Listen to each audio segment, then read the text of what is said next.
प्राचीन भारतर अन्यतम महिमामंडिता राणी थिले मांडुआर राणी अहिल्याबाई होलकर। 1725 मसीहा मई 31 तारिख दिन से महाराष्ट्र में जन्मग्रहण करथिले। मात्र 8 वर्ष बयस बह 21 वर्ष बयस से विधवा होइथिले और 35 रे पुत्र को हराइथिले। 1767 ठारू प्राय 30 वर्ष से अपूर्व वीरत्वर सह शासन करथिले। नारी शिक्षार से थिले समर्थक।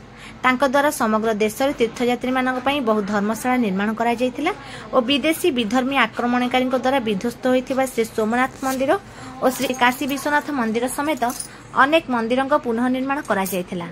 समग्र देश चलित वर्ष राणी अहिल्याबाई 300तम जन्मोत्सव पालन करुछि। एही परिप्रेक्षी में मंगलवार पूर्वाह्न पुरी पौर संस्था और भारतीय जनता पार्टी माउसीमा मंडल पक्षर मिलित भाव श्री लोकनाथ मंदिर सफेई करा जायतिला। मंडलर सभापति अजय कुमार दास नेतृत्व में आयोजित होइतिबा स्वच्छ भारत कार्यक्रम में बहु स्वच्छ साथी और बीजेपी कार्यकर्ता योगदान करथिले।